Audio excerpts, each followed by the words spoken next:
विश्ववंदनीय विश्वशांतिदूत प्रज्ञाशील समाधीचे उद्गाता महान करुणावान करुणेचा सागर तथागत सम्यक संबुद्ध तथागतांचा पावन पवित्र सद्धम्म, त्या सद्धम्माचा सातत्याने प्रचार आणि प्रसार करणारा सदा पूजनीय भिक्खू संघ, बुद्ध धम्म आणि संघ या महान तीन रत्नाची आम्हा सर्वांना माहिती करून देणारे, आम्हा सर्वांचा आधारस्तंभ, भारतीय घटनेचे शिल्पकार, बोधिसत्व गुणपेतांग डॉक्टर बाबासाहेब आंबेडकर यांच्या धम्मक्रांतीमध्ये शेवटच्या श्वासापर्यंत समर्पित राहतो.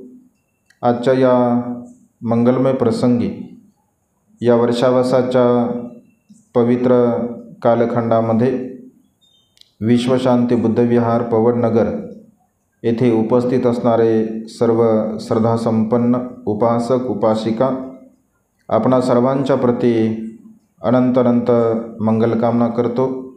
त्याचप्रमाणे प्युरिटी ऑफ माइंड या चॅनलच्या द्वारा सातत्याने धम्मदेशना श्रवण करणारे सर्व श्रद्धासंपन्न उपासक उपासिका यांच्याही प्रती अनंत अनंत मंगलकामना मंगलमैत्री भावना व्यक्त करतो व तुम्हा सर्वांच्या हितासाठी, सुखासाठी आणि कल्याणासाठी धम्मदेशनेला प्रारंभ करतो. तथागतांच्या श्रेष्ठ अशा सिद्धांताला आपण धम्मदेशनेच्या द्वारा श्रवण करत आहोत. 3-4 धम्मदेशनेमध्ये उरक सूत्राच्या द्वारा काही महत्त्वपूर्ण सिद्धांत आपण श्रवण केले. आजची देशना ही उरक सूत्राची शेवटची गाथा आहे. यानंतर रतनसूक्त, महामंगलसूक्त आणि मला असं वाटतं की वर्षा संपत्ती म्हणजे 2 सूक्त जातील असं वाटते, कारण रतनसूक्त खूप मोठा आहे. एक एक गाथा जरी आपण घेतली समजून घ्या तरी त्याचा खूप सारा विस्तार होऊ शकतो. आणि महामंगलसूत्रामध्ये 38 मंगल आहे, म्हणजे 1 महिनाभर तेच चालतं. एक मंगल जर समजा सांगितलं तर 38 दिवस म्हणजे 1 महिनाभर ते चालतं. आणि रत्नसूत्र, आणि जर समजून घ्या वेळ मिळालाच तर मग आपण पराभवसूत्र म्हणजे सांसारिक जीवनामध्ये मनुष्यांचा पराभव का होतो, कशा प्रकारे होतो, त्याची 12 कारणे भगवंताने सांगितली आहे. जेवढे होतील तेवढे समजून घ्या. अशा पद्धतीने धम्मदेशना आपण श्रवण करणार आहोत. तर आज या गाथेमध्ये भगवंत असे म्हणतात की जो मनुष्य आपल्या मनामध्ये उत्पन्न होणारी जे निवरण आहे, ज्याला चित्ताचा खील, चित्ताचं झाकण असं म्हटलेलं आहे, या निवरणाला जो मनुष्य नष्ट करतो, नाहीसं करतो, तर तो मनुष्य जीर्ण झालेला सर्प जशा प्रकारे आपल्या कांतीला, कातडीला टाकून देतो, अगदी तशाच प्रकारे तो मनुष्य या 5 निवारणांना नष्ट करून सुखाच्या मार्गाकडे इहलोक आणि परलोक सोडून सुख अवस्थेला प्राप्त होत असतो. अशा प्रकारे शब्दशः या गाथेचा अर्थ आपल्याला पाहायला मिळतो. तर निवरण म्हणजे झाकण, निवरण म्हणजे अडथळा, निवरण म्हणजे चित्तामध्ये जसं निसर्गामध्ये येणारे जे काय म्हणतो आपण त्याला, प्रोझोन वायूचा जो थर असतो आपल्या निसर्गामध्ये, आहे की नाही, आणि प्रोझोन वायूचा थर जसं सूर्याची जी प्रकाश किरणे जे तीव्रतेने म्हणजे येत असतात त्याला रोखण्याचं जे कार्य करतं, अगदी तशा प्रकारे चित्तामध्ये उत्पन्न होणारे जे चांगले विचार असतात, या चांगल्या विचाराला दाबण्याचं काम, रोखण्याचं काम हे निवरण करत असते. आणि त्यामुळे भगवंताने याला चित्ताचं झाकण असं म्हटलं आहे. जसं एखाद्या भांड्यावरती आपण झाकण ठेवल्यानंतर त्याच्यामध्ये पाणी काही आपण टाकू शकत नाही, किती जरी प्रयत्न केला तरी पाणी त्यामध्ये काही जाणार नाही, कारण ते झाकण त्यावरती आपण टाकलेलं आहे. अगदी तशाच प्रकारे मनुष्याच्या चित्तामध्ये जर ही 5 प्रकारची निवरण उत्पन्न होत असतील, हे 5 प्रकारचे खील, अडथळे जर निर्माण होत असतील तर तो मनुष्य सुखाच्या मार्गाकडे इच्छा उत्पन्न जरी करत असेल तरीसुद्धा तो सुखाला काही प्राप्त करू शकत नाही. आणि त्यामुळे या 5 निवरणांना दुःखमुक्तीच्या मार्गातील अडथळे असं म्हटलेलं आहे. दुःखमुक्तीच्या मार्गातील 5 प्रकारची अडथळे आपण आपल्या जीवनामध्ये नष्ट करण्याचा प्रयत्न केला पाहिजे. तर हा उपदेश भगवंताने श्रावस्ती येथील जेतवन विहारामध्ये, जे की अनाथपिंडक निर्मित जेतवन विहार होतं, यामध्ये भगवंताने हा उपदेश दिलेला आहे.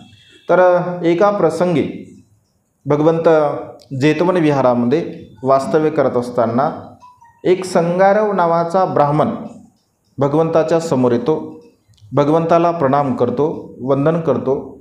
आणि वंदन केल्यानंतर तो भगवंताला म्हणतो की भगवान, मला एक प्रश्न विचारायचा आहे. भगवंत असे म्हणतात की विचारा. तर तो ब्राह्मण भगवंताला म्हणतो की भगवान, जे मंत्र मी अनेक वेळा वाचले, जे मंत्राचं मी अनेक वेळा पठण केलं, त्याचं चिंतन मनन केलं, त्याचं पारायण केलं, तरीसुद्धा भगवान कधीकधी प्रसंग असा येतो का ते मंत्र मला आठवतच नाही, त्या मंत्राचा उच्चार मला स्पष्ट होतच नाही. भगवान, मी ते विसरतो. काय कारण आहे भगवान? काय कारण आहे, काय निमित्त आहे की ज्या मंत्रांना मी अनेक वेळा वाचन करतो, अनेक वेळा पठण करतो, अनेक वेळा चिंतन मनन करतो, तरीसुद्धा ते मला आठवत नाहीत? याचं काय कारण आहे? अशा प्रकारे संगारव नावाचा ब्राह्मण भगवंताला प्रश्न करत असतो. काय कारण असेल बरं? आपलं पण होतं कधी कधी. जसं सुत्त आपण पाठ करतो, तर सुत्त पाठ करता करता कधी कधी एखादी ओळ राहून जाते. ऐक ना, वंदना म्हणता म्हणता कधी कधी एखादी ओळ राहून जाते. काय कारण असेल? आपल्या म्हणण्यानुसार किंवा तुमच्या ज्ञानानुसार काय कारण असेल ताडे सर? चित्त त्या ठिकाणी भरकटलेलं आहे, समजा आपलं चित्त एकाग्र नाही आहे, एक कारण. आणखी मनुष्याच्या चित्ताला भटकवण्याचे हे 5 कारण आहे. तर जसं की उपमा दिल्या भगवंताने, कारण उपमेनं तत्त्वज्ञान खूप लवकर समजते.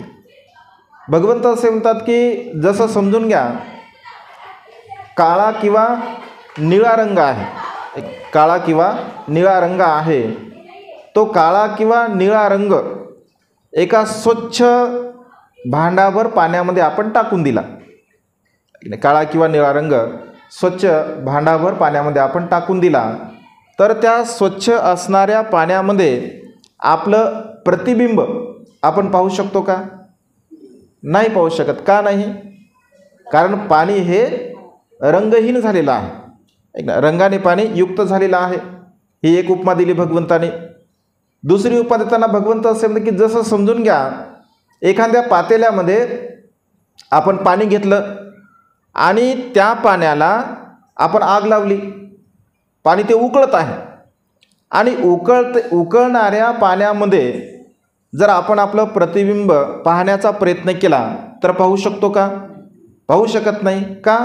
कारण पाणी उकळत आहे.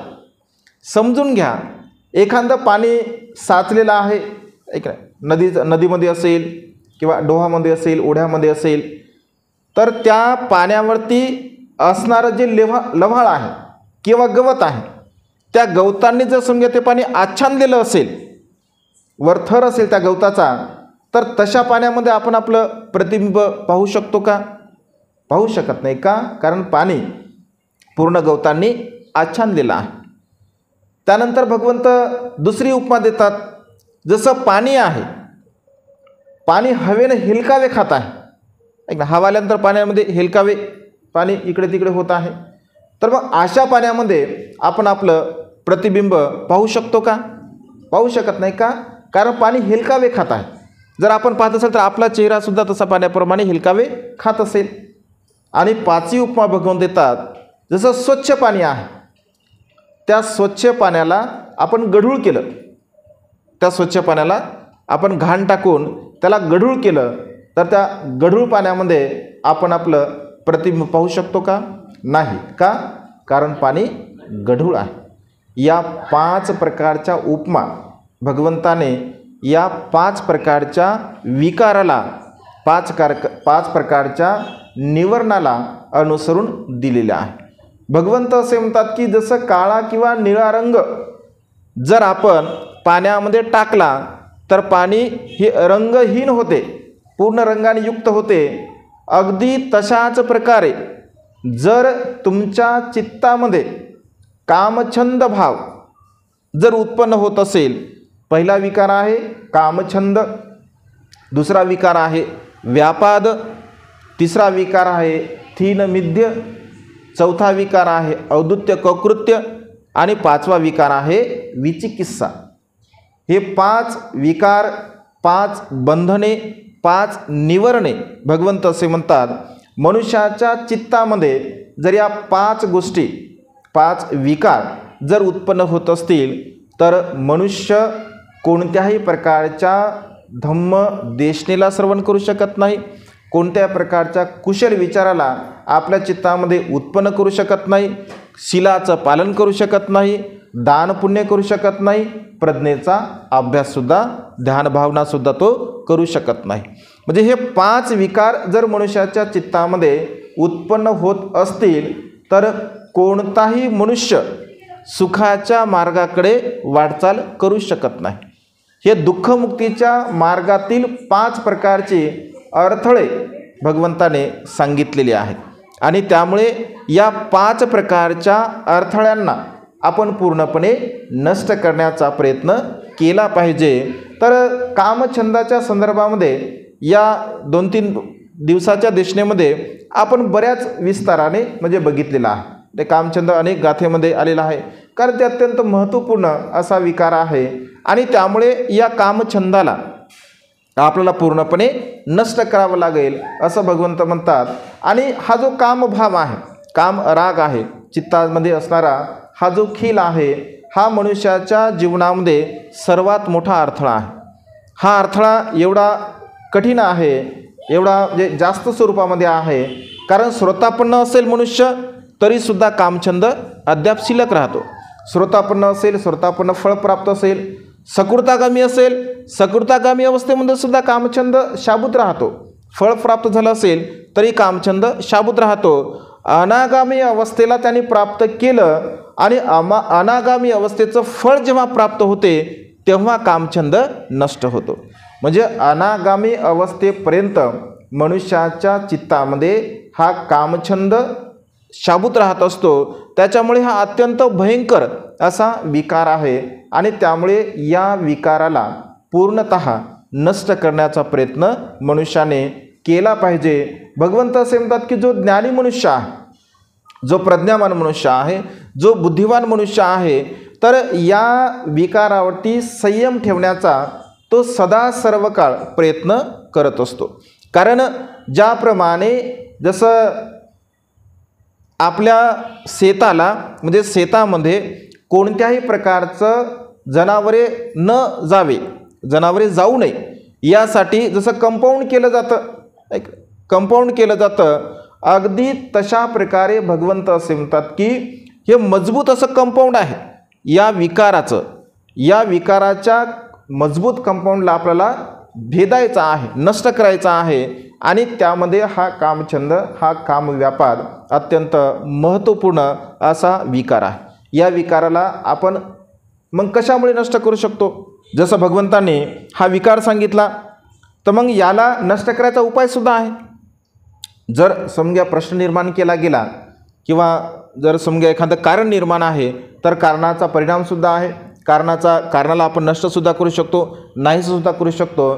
तर भगवंत असे म्हणतात की हा विकार जर तुम्हाला नष्ट करायचा, नाहीसा करायचा असेल तर तुमच्या चित्तामध्ये तुम्ही पूर्णतः 6 आयतनाचा अभ्यास केला पाहिजे, जे की आपण कालच्या देशनेमध्ये सविस्तरपणे 6 आयतनाद्वारा उत्पन्न होणाऱ्या ज्या काही विकार आहेत त्या संपूर्ण विकाराला आपण बघितलं. म्हणजे या 6 आयतनाला आपण पूर्णपणे नष्ट केलं पाहिजे, नाहीसं केलं पाहिजे, त्याला जाणलं पाहिजे.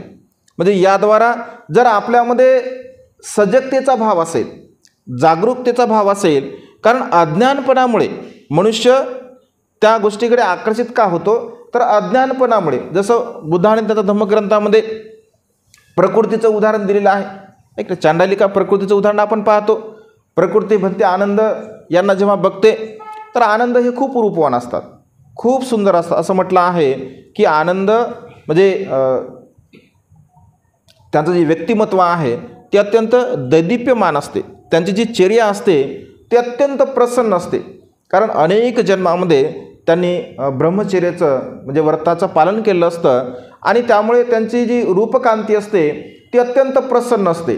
पाहता क्षणी मनुष्य त्यांचा चेहरा जर पाहिला असेल तर मनुष्याचं मन एकदम प्रसन्न होत असे, एवढी त्यांची कांती सुंदर होते. आणि साहजिक आहे, जेव्हा ते भिक्षाटनाला जातात तर ते पाणी मागतात आणि प्रकृती चांडालिका असते म्हणजे अस्पृश्य असते.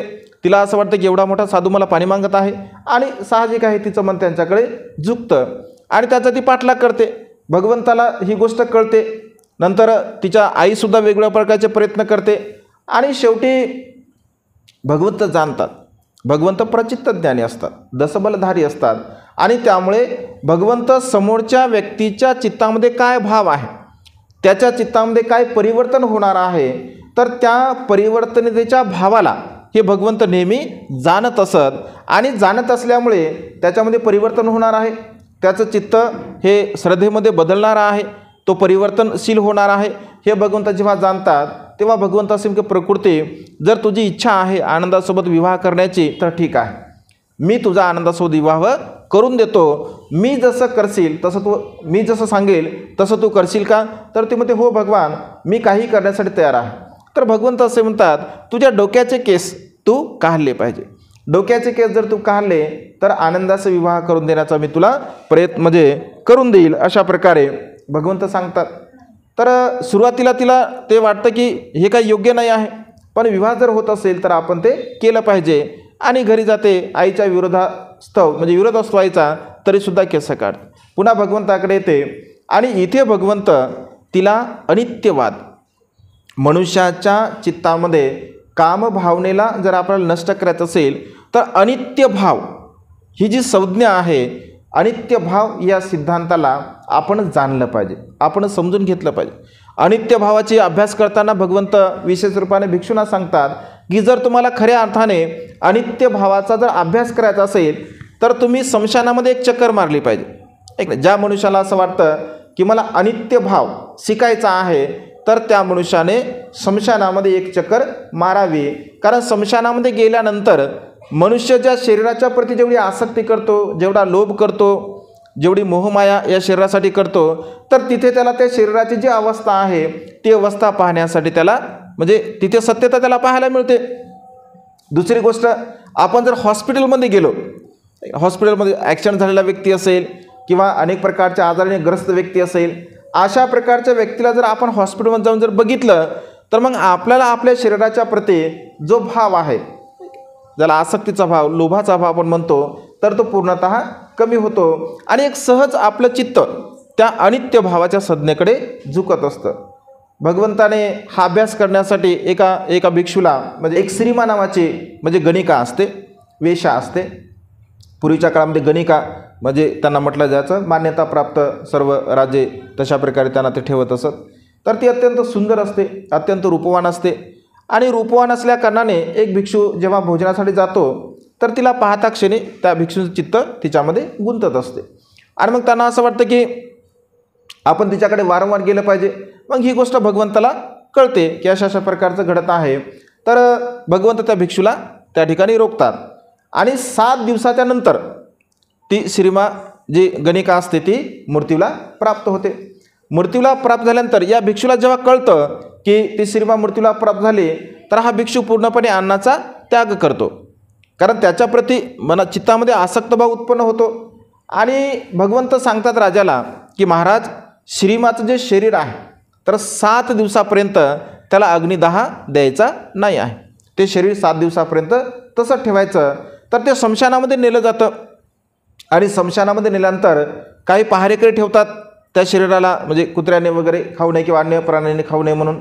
तर 7 दिवस जेव्हा ते शरीर पूर्णतः फुलून जाते, ते शरीर पूर्ण फुलत असते आणि त्या शरीरामध्ये पूर्णतः किडे पडतात, त्या शरीरामध्ये आळ्या पडतात आणि आळ्या पडल्यानंतर किड्या पडल्यानंतर त्या शरीराची पूर्णतः दुर्गंधी होत असते आणि मग त्या अवस्थेमध्ये भगवंत त्या भिक्षूला त्या प्रेताकडे घेऊन जातात आणि तिथे गेल्यानंतर भगवंत असे म्हणतात की तुला श्रीमा हवी आहे, तुला श्रीमा पाहिजे आहे. तर आता असं पूर्णतः जे सडलेलं शरीर आहे, जे शरीरामधून आळ्या निघत आहे, ज्या शरीरामधून किडे निघत आहे, अशा शरीरा पाहिल्यानंतर भगवंत तिथे उपदेश करतात अनित्यवादाचा. भगवंत असे म्हणतात की कधी काळी या श्रीमाकडे जाण्यासाठी 1000 कारशापन दिलं जायचं, 500 कारशापन दिलं जायचं, 300, 200, 100 कारशापन दिलं जायचं. आज या श्रीमाला कोणी 1000 कारशापन देऊन घेऊन जाऊ शकेल का? कोणी 500 कारशापन देऊन घेऊन जाऊ शकेल का? कोणी 200, 100, 50, अगदी 1 कारशापन जर कोणी दिलं तरी घेऊन जाऊ शकतो का?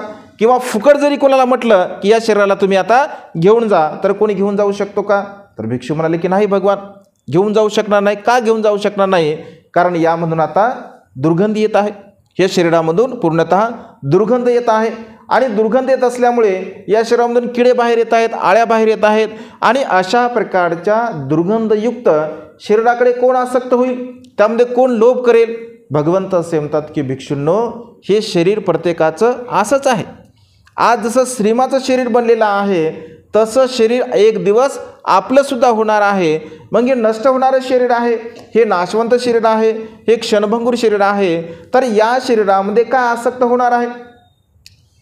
प्रकृतीला सुद्धा भगवंत असे म्हणतात की तुला काय आनंदाचं आवडतं? तर तेव्हा ती म्हणते की मला आनंदाचे डोळे आवडतात, आनंदाचं नाक आवडतं, म्हणजे सर्व शरीराचं ती वर्णन करते. तेव्हा भगवंत असे म्हणजे की प्रकृती तुला समजायला पाहिजे, हे डोळे जे आहे हे कशाचं घर आहे तुला माहीत आहे? तर ते म्हणते नाही भगवान. भगवंत म्हणतात की प्रकृती हे डोळे हे घाणीचं घर आहे, ऐक ना, आसरूंचं घर आहे, घुमाचं घर आहे. त्यानंतर नाक हे वेगवेगळ्या प्रकारचं म्हणजे घाणीचं घर आहे, तोंडसुद्धा लाळेचं घर आहे, घाणीचं घर आहे, कानसुद्धा वेगवेगळ्या प्रकारची घाण उत्पन्न होते, शरीरसुद्धा मलमूत्राचा आकार आहे. म्हणजे अशा प्रकारे भगवंत प्रकृतीला अनित्यवादाच्या संदर्भामध्ये उपदेश देत असतात. श्रीमाच्या संदर्भामध्ये सुद्धा भिक्षूंना अनित्यवादाचा उपदेश देत असतात. भगवंत असे म्हणतात की भिक्षूंनो, हे शरीर नष्ट होणार आहे, हे शरीर क्षणभंगूर आहे, परिवर्तनशील आहे आणि या नाशवंत शरीराच्या प्रती एवढी तुम्ही आसक्त होऊन काय करणार आहात? तुम्हाला काय लाभ होणार आहे? भगवंत असे म्हणतात की ज्या मनुष्याला आपल्या कामभावनेवरती जर विजय प्राप्त करायचा असेल, या कामरागावरती जर विजय प्राप्त करायचा असेल, तर अशा प्रकारचा अनित्य भाव आपल्या शरीराच्या प्रती, ज्याला अशुभ भावना भगवंताने असं म्हटलं आहे, अशुभ भावना आपण केली पाहिजे की. आणि दुसरी गोष्ट, मरणानुस्मृतीची भावना आपण केली पाहिजे. ज्या मनुष्याला मरणानुस्मृतीची भावना करता येते किंवा जो मनुष्य मरणानुस्मृतीची भावना करतो, तर तो मनुष्य शरीराप्रती कधी आसक्ती करणार नाही. कारण शरीर हे मरणधर्मी आहे. केव्हा कधी कुठे मनुष्य मृत्यूला प्राप्त होईल हे काय आपण सांगू शकत नाही. कारण मनुष्याचा स्वभाव हा मरणधर्मी आहे. ज्या शरीराच्या प्रती बघा, मनुष्य आपल्या स्वार्थासाठी म्हणूया आपण, मनुष्य आपल्या स्वार्थासाठी कितीही प्रिय जरी शरीर असेल, म्हणजे मनुष्याचा जर वैयक्तिक स्वार्थ असेल तर ते शरीर ते कितीही प्रिय असेल, किती आवडणारं असेल, कितीही सुंदर असेल, तर मनुष्य त्या शरीराकडे दुर्लक्ष करतो. जर त्याचा स्वतःचा स्वार्थ असेल तर, जसं उदाहरण म्हणून कोरोनाच्या काळामध्ये बघा, म्हणजे ज्यांच्यावर आपण कितीही प्रेम करणार असू द्या, आपली आई असू द्या, आपले वडील असू द्या, आपला भाऊ असू द्या, आपली पत्नी असू द्या, जे त्यांच्यावर त्याने कितीही जरी प्रेम करणारा त्या काळामध्ये जरी असेल, तो जर मृत्यूला प्राप्त झाला समजा त्या काळामध्ये, तर त्याच्याला बघायलासुद्धा कोणी जात नव्हतं. का? कारण मी जर बघायला गेलो तर मला कोरोना होऊ शकते, मी आहे ना.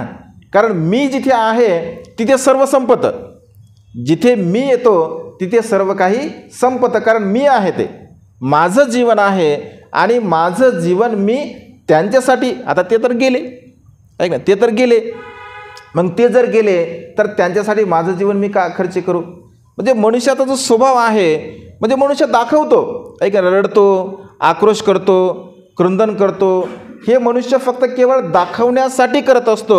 ॲक्च्युली त्याच्या स्वतःच्या प्रती म्हणजे त्याचं स्वतःच्या प्रती जेवढं प्रेम असतं किंवा स्वतःवर त्याचा जेवढा जीव असतो तेवढा इतरांवरती कोणावरती सुद्धा नसतो. आणि हे भगवंताचं 2600 वर्षापूर्वीचा सिद्धांत कोरोनाने सिद्ध करून दाखवला.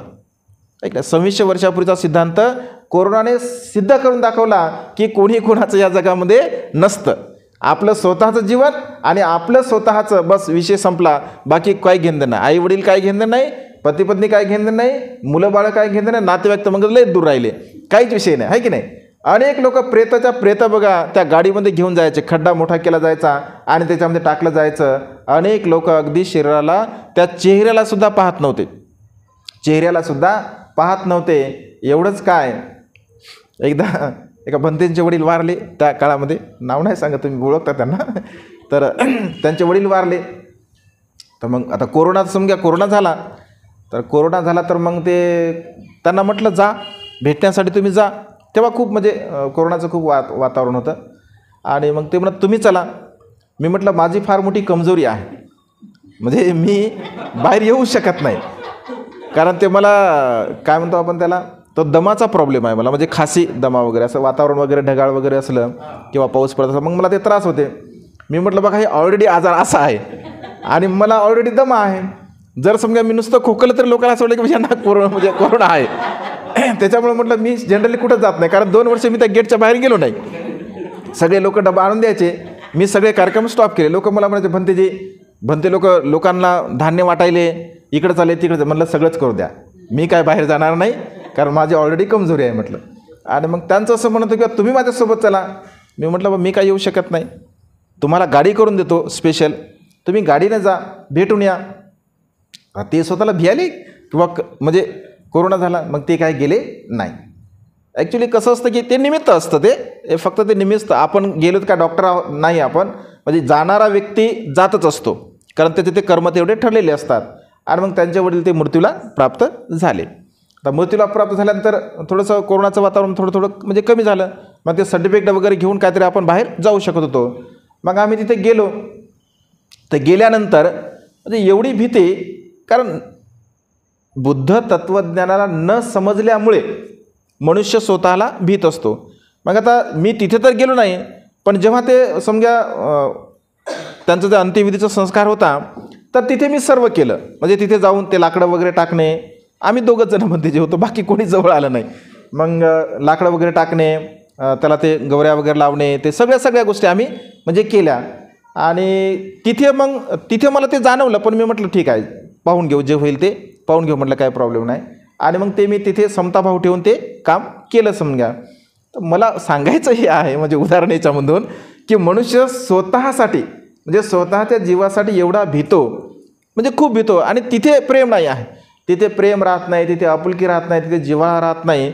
कारण ह्या सगळ्या गोष्टी केवळ व्यवहारिकता असते आणि त्या व्यवहारिकता पूर्ण करण्यासाठी आपण करत असतो. म्हणजे असं असते म्हणजे काय नाते सगळे तोडायचे नसतात, कारण नाते असतात, त्याला ते जोपासायचं असतं शेवटी कसंही जरी असेल, कारण ती व्यवहारिकता आहे आणि व्यवहारिकतेमध्ये ह्या सगळ्या गोष्टी आपल्याला कराव्या लागत असतात. परंतु शेवटी मात्र जेव्हा स्वतःवरती येत असते तर ते स्वतःवरती आल्यानंतर मात्र मनुष्य तिथे कोणाचीही गय करत नाही. जसं ते माकडींचं उदाहरण आपण पाहतो, ऐक ना, प्रवाहामध्ये म्हणजे नदी पार करताना जसं माकडीनं आपल्या पिलाला घेऊन सोबत जाते, जेव्हा सुरुवातीला त्याला घेते तर कमरेवरती घेते, कमरेपर्यंत पाणी आलं की नंतर खांद्यावरती घेते, खांद्यावरती पाणी आल्यानंतर पुन्हा डोक्यावरती घेते, डोक्यापर्यंत पाणी आलं का लगेच डोक्यावरचं काढते पायाखाली ठेवते. म्हणजे ती स्वतः पायाखाली ठेवते का, कारण मी उंच राहिले पाहिजे. म्हणजे हा एक स्वभाव आहे मनुष्याचा. आणि त्यामुळे भगवंत असे म्हणतात इथे अनित्य भाव आपण शिकला पाहिजे.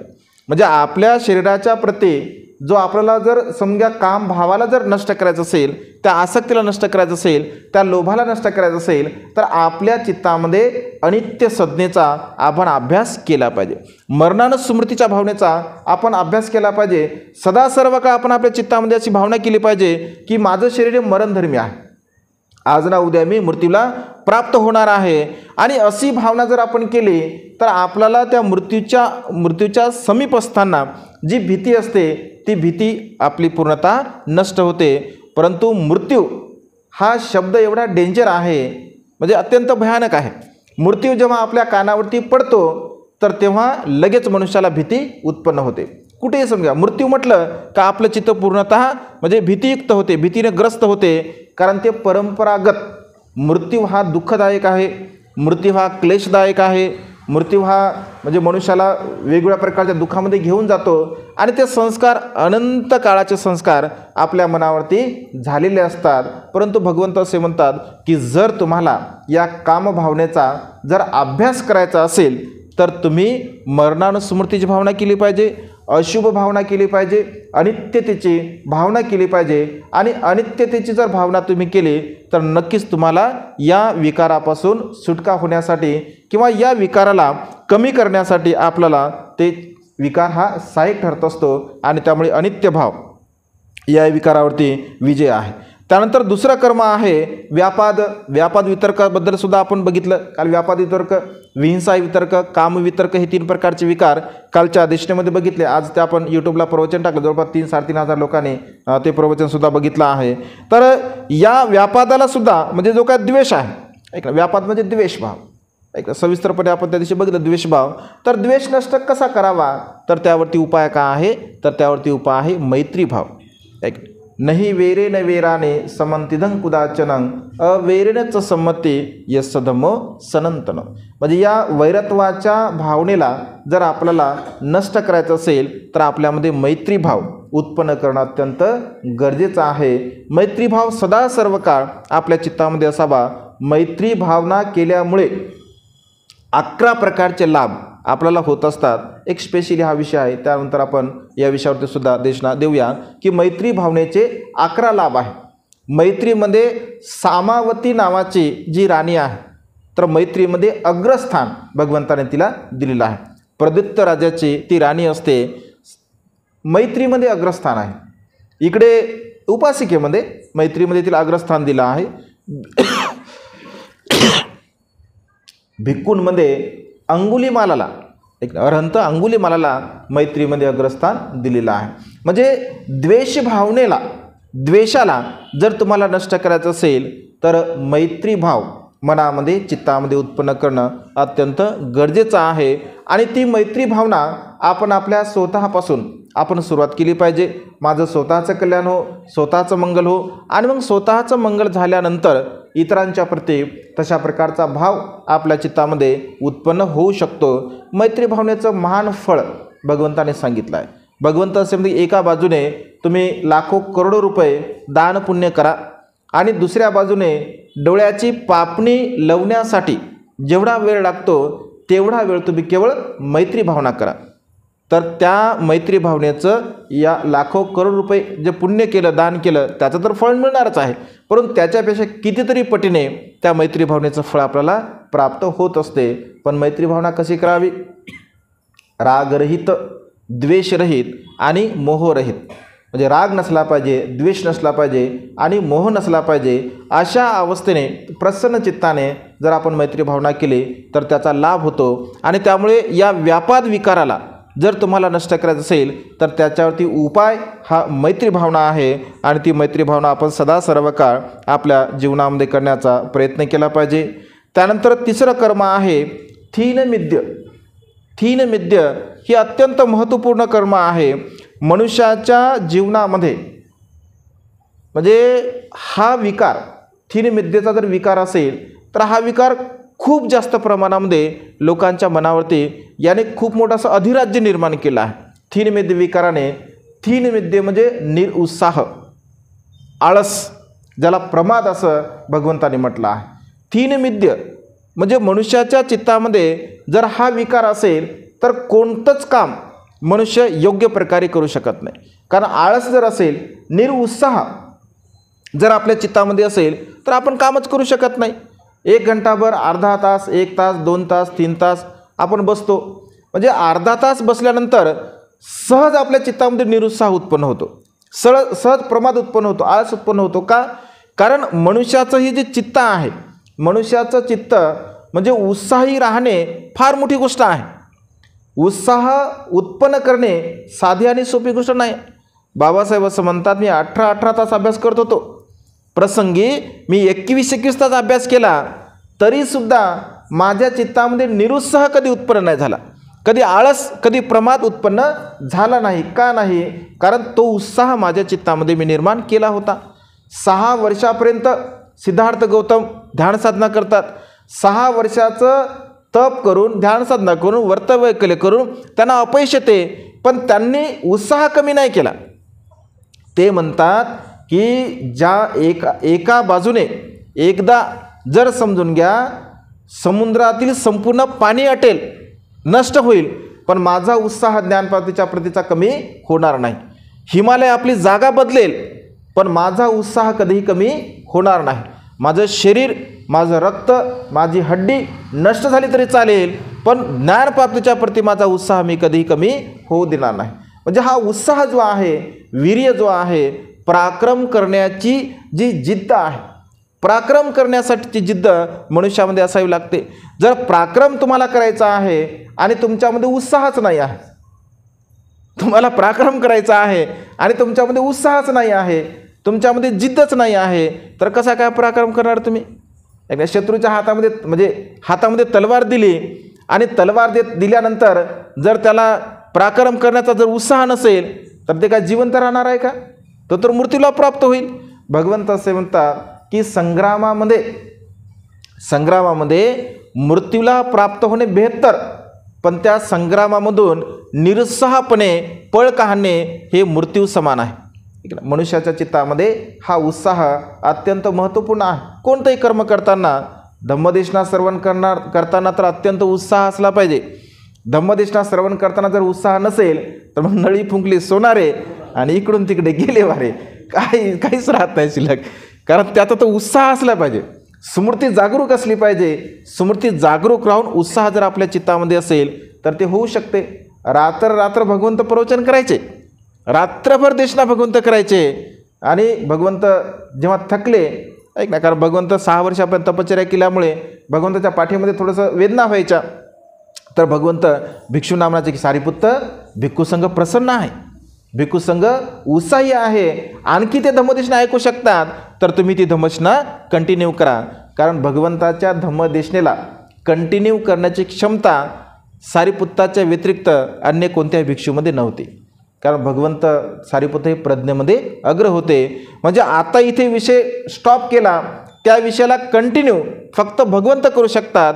भगवंताच्या नंतर सारीपुत्त पण ते करू शकत होते, आणि त्याच्यामुळे वारंवार भगवंताच्या देशनेला कंटिन्यू करण्याचं कार्य हे सारीपुत्त भंतेंना भगवंताने दिलं होतं. तर भगवंत सांगायचे की भिक्खूसंघ उत्साही आहे, उपासकसुद्धा उत्साही आहेत, आणि तुम्ही धम्मदेशना या ठिकाणी द्या.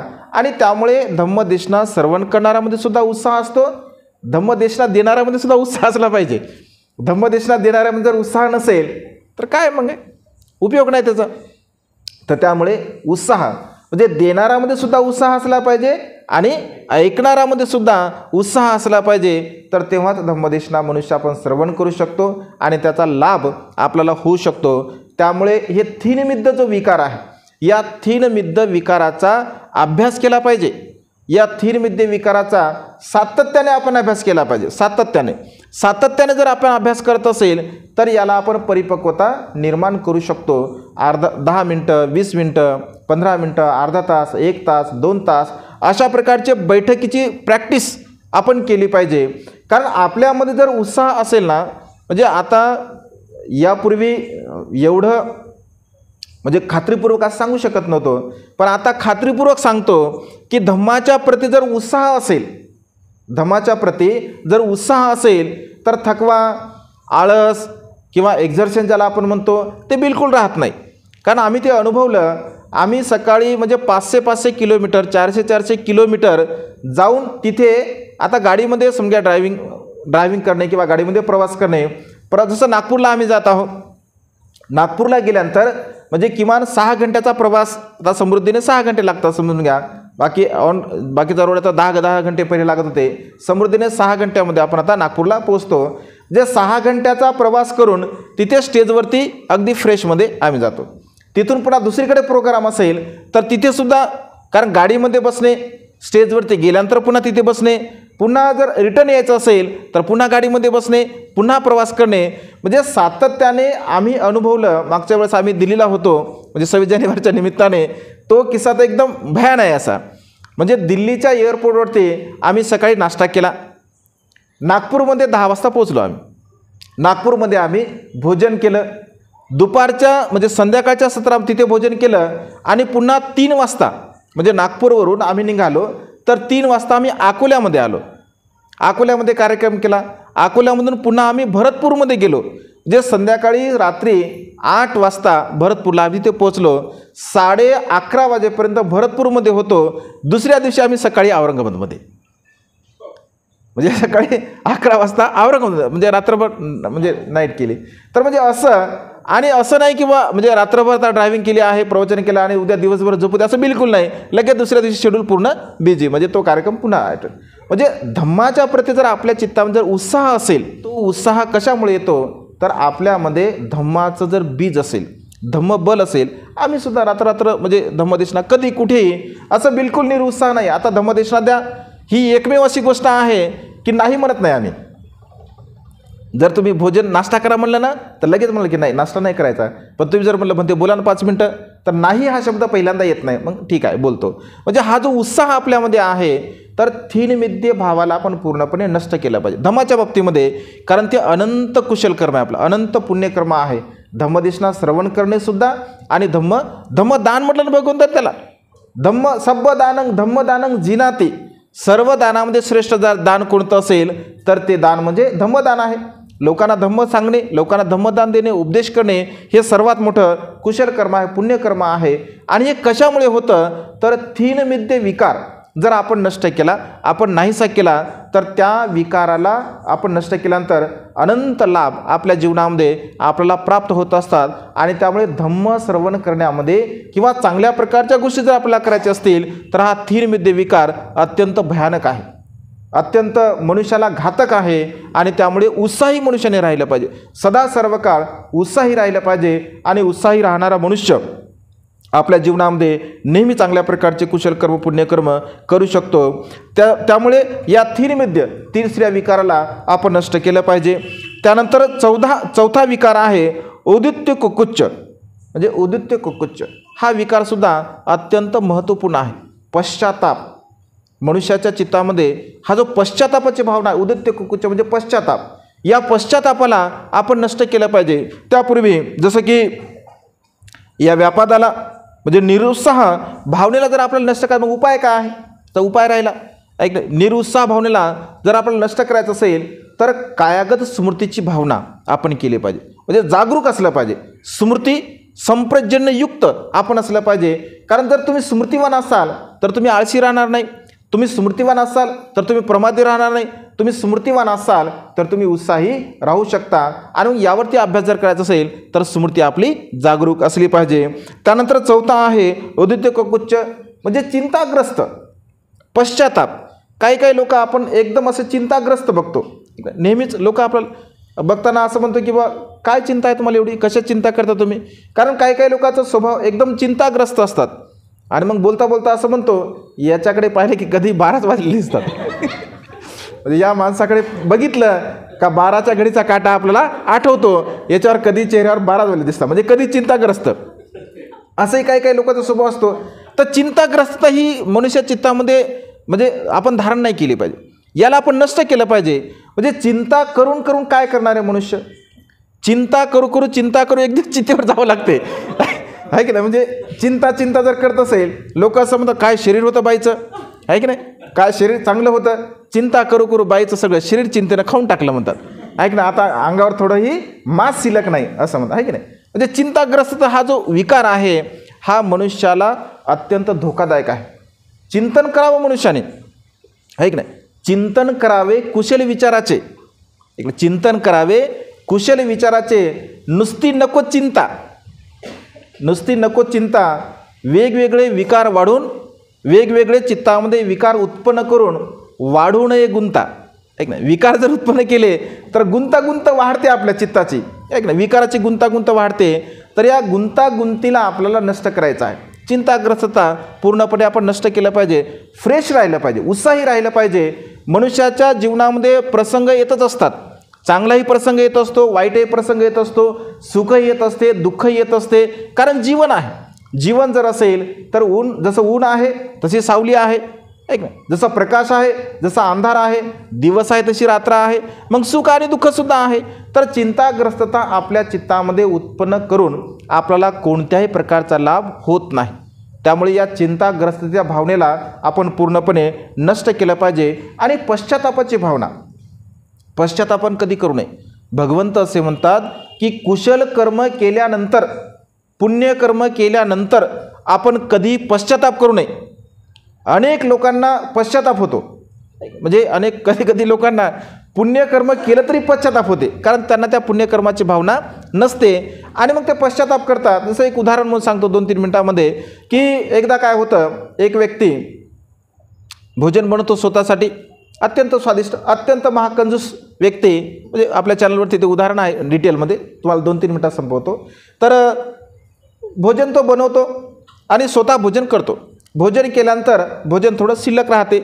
याने कधीही भोजन दान दिलेलं नसतं, आयुष्यात कधीही त्याने दान दिलेलं नसते. आणि सहज प्रत्येक बुद्ध त्याच्या दारावरून भिक्षाटन करण्यासाठी जात असतात. मग दारावरून जात असताना याच्या मनात कधीच भाव उत्पन्न झाला नाही की आपण दान पुण्य केलं पाहिजे. पण त्या प्रत्येक बुद्धाला बघितल्यानंतर त्याला असं वाटतं की यांना भोजन आपण दिलं पाहिजे. मग 2 गोष्टी असतात, एक तर भोजन उरलेलं असतं, त्याचं पोट भरलेलं असतं आणि त्याला असं वाटतं की जाऊ द्या, देऊन टाकूया भोजन. भोजन ते देतात आणि दिल्यानंतर म्हणतात की म्हणते, या पुण्याच्या कर्माने आता सध्या ज्या सुखाचा मी अनुभव घेत आहे त्या सुखाची प्राप्ती मला हो या पुण्याच्या बलाने. तर ते बुद्ध असतात, प्रत्येक बुद्ध असतात, ते म्हणतात की तुझं मनोरथ पूर्ण हो, तुझी इच्छा आकांक्षा पूर्ण हो. आणि म्हणते तिथून निघून जातात, बुद्ध निघून जातात. निघून गेल्यानंतर अगदी काही क्षणामध्ये त्याचा नौकर तिकून येत असतो. मग त्याचा नौकर आला, त्या नौकराला पाहिल्याबरोबर त्या चित्तामध्ये उत्पन्न होते भाव, अरे या भंतेला भोजन उगत दिलं राव, यांना भोजन उगत दिलं. हेच भोजन जर मी माझ्या नौकराला दिलं असतं तर याने किती प्रसन्नतेने माझं काम केलं असतं, याला म्हणजे खूप चांगलं वाटलं असतं. अशा प्रकारचा भाव त्याच्या चित्तामध्ये उत्पन्न होते. बघा 2 कर्म झाले. एक दिलं, भोजन तर दिलं, पण दिल्याबरोबर पश्चाताप मनामध्ये उत्पन्न केला की अरे याला उगच दिलं पाहिजे. असं होतं कधी मनुष्याच्या मनामध्ये. कारण मनुष्याला जर त्या कर्माच्या बाबतीमध्ये जर पुण्याची भावना जर नसेल तर असं होतं. आणि मग काय होतं, त्याचं पूर्वकर्म सांगितलं आहे. एकदा काय होतं की राजा प्रसेनजित दुपारच्या प्रहरी भगवंताकडे जात असतो. आणि दुपारच्या प्रहरी भगवंताकडे दुपारी कोणी जात नसं, म्हणजे भगवंताला भेटण्याची वेळ ठरलेली असायची. एक सकाळच्या प्रहरी आणि संध्याकाळच्या प्रहरी. दुपारच्या प्रहरी भगवंत मग आराम करायचे, ध्यानसाधना करायचे, चिंतनमनन करायचे. त्याच्यामुळे जनरली कोणी विहारामध्ये दुपारी जात नसं आणि आजही जात नाहीत, म्हणजे तो नियम पडलेला आहे. संध्याकाळी किंवा सकाळी भिक्षूंना भेटण्यासाठी, भंतेना भेटण्यासाठी लोक जात असतात. तर राजा प्रसेनजित दुपारच्या प्रहरी भगवंताला भेटण्यासाठी जातो. मग भगवंत म्हणतात की राजन कसे काय आलात दुपारच्या प्रहरी, अवेळी कसे काय आलात. भगवंत असे म्हणतात की आपण अवेळी कसे काय आलात. तर राजा म्हणतो की भगवान इथे बाजूलाच आलो होतो आणि म्हटलं की चला भगवंताचं दर्शन घ्यावं. कशासाठी आले होते. तर तो म्हणतो की भगवान इथे एक श्रेष्ठी मूर्तीला प्राप्त झालेला आहे. तो श्रेष्ठी मूर्तीला प्राप्त झाला.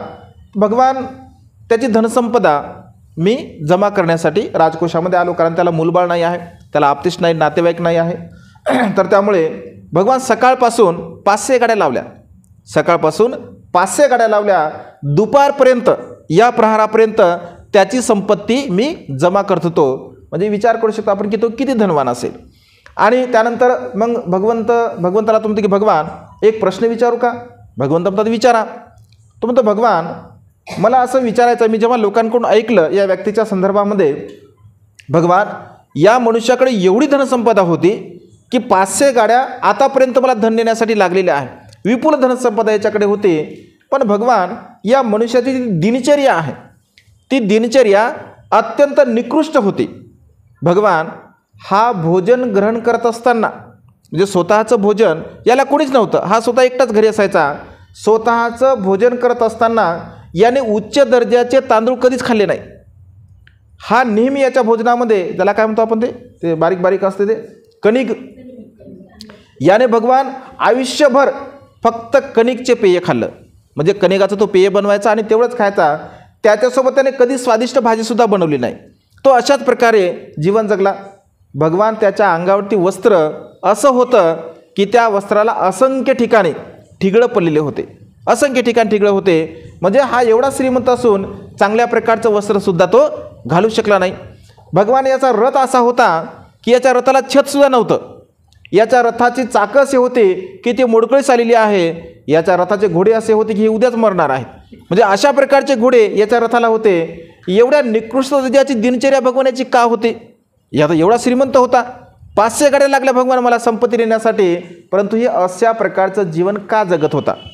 तर भगवंत त्याचं हे पूर्वकर्म सांगतात. भगवंत असे म्हणतात की तो हाच आहे, म्हणजे ज्याने दिलं परंतु पश्चाताप केला की अरे रे हे मी उगच केलं. भगवंत असे म्हणतात की दिल्यानंतर जेव्हा मनुष्य पश्चाताप करतो तर त्या धनसंपत्तीचा उपभोग तो घेऊ शकत नाही. वर्तमान काळामध्ये लोक असे पाहायला आपल्याला भेटतात, असेही पाहायला भेटतात. कधी कधी आपण आहे ना पाहतो आपण, मग लोक म्हणतात अरे काय जळता जळण झाल्याच्या घरी, कपडे बघा त्याचे कसे अंगावर आहे, एकदम साधे कपडे म्हणतात. भिकाऱ्याला तरी चांगल्या प्रकारचे कपडे, एक गरीब माणूस चांगले कपडे घालतात असं म्हणतात लोक. आणि आजही लोक असे आहे, लोकांकडे विपुल धनसंपदा असते परंतु त्यांना त्या धनसंपत्तीचा उपभोगसुद्धा घेता येत नाही, त्यांना उपभोग घेता येत नाही. अनेक लोक करोडपती लोक आहेत असे, म्हणजे माझ्या संपर्कामध्ये असे आहेत, ते टू व्हीलरशिवाय प्रवास करत नाहीत. म्हणजे संपत्ती विपुल आहे, धनसंपदा आहे, म्हणजे स्वतःच्या सुखाची संसाधनेसुद्धा ते लोक उपयोगामध्ये आणू शकत नाहीत. भगवंत असे म्हणतात की हा निरोत्साह त्यांच्या चित्तामध्ये असतो, कारण त्यांनी तर कर्म केले असतात, पुण्यकर्म कुशलकर्म केले असतात, त्यांना ते सर्व काही प्राप्त झालं असतं. संपत्ती आहे, संपत्ती असूनच चालत नाही, तर त्या संपत्तीचा उपभोगसुद्धा माणसाला घेता आला पाहिजे. भगवंत असे म्हणतात की भिक्षूंनो, ग्रस्तांच्या जीवनामध्ये अत्यंत महत्त्वपूर्ण आहे त्याच्याकडे असणाऱ्या धनसंपत्तीचा त्याला उपभोगसुद्धा घेता आला पाहिजे. हे सुद्धा सुखाचं काम आहे, त्याच्याकडे सुखाचं कर्म आहे. कारण त्याला जर त्याच्या धनसंपत्तीचा जर उपभोग घेता येत नसेल तर त्या धनसंपत्तीचा काय लाभ आहे? काही लाभ नाही. आणि म्हणून अनाथपिंडकाला भगवंतच, अनाथपिंडका माणसाला धनसंपत्ती गुलाम बनवत नाही, तर त्या धनसंपत्तीच्या प्रती असणारी जी लालसा आहे ती लालसा माणसाला गुलाम बनवते आणि त्यामुळे तू संपत्तीचे 4 भाग कर. भगवंत असे म्हणतात की आपल्याकडे असणाऱ्या धनसंपत्तीचे आपण 4 भाग केले पाहिजे. एक पहिला भाग आपल्या स्वतःच्या व्यवसायामध्ये आपण गुंतवला पाहिजे, जो कोणता आपण व्यवसाय करत असेल त्यामध्ये गुंतवला पाहिजे. एक भाग आपल्या आरोग्यासाठी असला पाहिजे. आपल्या जीवनामध्ये जर अनारोग्य उत्पन्न झालं असेल, आजार असेल, त्याच्यासाठी आपण त्या धनसंपत्तीचा भाग निर्माण केला पाहिजे. एक भाग आपल्याकडे असा शाबूत असला पाहिजे की आपल्या जीवनामध्ये फार मोठं संकट आलेलं आहे आणि त्या संकटाच्या काळी तो पैसा आपल्याला कामी आला पाहिजे, आपल्या आप्तेष्टांना देण्यासाठी कामी आला पाहिजे, आपल्या नातेवाईकांना देण्यासाठी कामी आला पाहिजे. आणि एक भाग आपण दानपुण्यामध्ये खर्च केला पाहिजे. हे 4 समान भाग जर आपण आपल्या धनसंपत्तीचे केले तर आपण सुखाला प्राप्त होऊ शकतो. परंतु लोकांना माहिती नाही की धनसंपत्तीचा सदुपयोग आपण कशा प्रकारे करावा. आणि मनुष्य केवळ धनसंपदा कमावणे कमावणे कमावणे केवळ याच्यामध्ये संपूर्ण जीवन घालवतो आणि त्याचा उपभोगसुद्धा मनुष्याला घेता येत नाही. आपण अनेक लोक असं बघतो की अर्ध आयुष्य मनुष्याचं संपत्ती कमावण्यामध्ये जाते, मग ते मुलाबाळाकडे लक्ष देत नाही किंवा पत्नीकडे लक्ष देत नाही, परिवाराकडे लक्ष देत नाही. धनसंपत्ती कमावण्यामध्ये अर्ध आयुष्य जाते आणि राहिलेले 25% भाग माझ्याकडे संपत्ती आहे हे दाखवण्यासाठी जाते. आपण बघतो ना, दाखवण्यासाठी जाते. जसं समजा एखादा विवाह असेल, विवाहामध्ये एवढा मनुष्य खर्च करतात. आपण आता सध्याच्या घडीला बघतो तसा विवाह चांगलाच केला पाहिजे. High living and high thinking and high living असं बाबासाहेब म्हणतात. लिव्हिंग स्टँडर्डनेस सुद्धा असावं आणि थिंकिंगचं स्टँडर्डनेस सुद्धा असावं. परंतु आज घडीला आपण जर असं बघितलं असेल तर म्हणजे लाखो करोड रुपये असे पाण्यासारखे लोक, ते धुवा लग्नामध्ये धुवा ती उडते बघा, काय 25-30 हजाराचा धुवा असते म्हणे. ते लोक सांगतात आम्हाला काय माहीत काय काय कुठे किती असते. 10 मिनिटाचा ते धुवा असते उडवण्यासाठी, त्याचा पैसा. म्हणजे लोकांना नेमकं कुठं काय खर्च करावा. मी तर म्हणजे याच्यावरती डिटेल एक बोललेलं आहो की तुमची जी संपत्ती आहे फक्त 2 कामासाठी त्या संपत्तीचा उपयोग तुम्ही केला पाहिजे सध्याच्या घडीला. एक शिक्षणावरती आणि तुमच्या आरोग्यावरती. कारण सध्याच्या घडीला जर शिक्षण जर तुम्ही बघितलं तर काळा बाजार झालेला आहे. म्हणजे आज शिकेल ज्यांच्याकडे संपत्ती असेल, केवळ तोच शिकेल. ज्यांच्याकडे संपत्ती नाही तो हाय लेव्हलचं एज्युकेशन सध्याच्या घडीला बिलकुल घेऊ शकत नाही. आणि तुम्ही शिकू नये, तुमचे मुलं शिकलेच नाही पाहिजे अशा प्रकारचा पुरेपूर प्लॅनिंग म्हणजे केल्या गेलेल्या आहेत आज घडीला आपण बघतो. आणि त्यामुळे आपल्या जो धनसंपत्ती आहे तर केवळ आणि केवळ शिक्षणावरती आणि आपल्या उपजीविकेवरती आपण खर्च केले पाहिजे. अन्य बाकीच्या ज्या काही गोष्टी असतात त्यावरती संपत्तीचा आपण उपयोग नाही केला पाहिजे, कारण ते अत्यंत महत्त्वपूर्ण आहे. आणि त्यामुळे आपल्या चित्तामध्ये हा जो पश्चाताप आहे, पश्चाताप आपण बघतो, तीन औदित्य कृत्य आपण बघतोय की निरुत्साह आपल्या चित्तामध्ये असेल, त्यानंतर का आपण त्याला म्हणतो की जी शंकेची भावना आहे, तर या गोष्टीला आपण पूर्णपणे नष्ट केलं पाहिजे. पश्चाताप हा मनुष्य जीवनामध्ये दुःख निर्माण करून देणारा असतो आणि त्यामुळे पश्चातापाला आपण पूर्णपणे नाहीसं केलं पाहिजे, नष्ट केलं पाहिजे. आणि पाचवा विकार आहे ज्याला विचिकित्सा असं म्हटलं, शंका आणि कुशंका. मग विचिकित्सा कशाच्या संदर्भामध्ये, तर बुद्ध धम्म संघाच्या प्रती आपल्या चित्तामध्ये बिलकुल विचिकित्सा नसली पाहिजे, शंका कुशंका नसली पाहिजे. कारण शंका कुशंका असेल, शंका उत्पन्न करावी पण त्या शंकेचं आपण निरसन केलं पाहिजे, त्या शंकेमध्ये आपण गुंतून राहिलं पण नाही पाहिजे. कारण तीन रत्नांच्या प्रती शंका कुशंका करणारा मनुष्य आपल्या जीवनामध्ये कधीही सुखाला प्राप्त होऊ शकत नाही.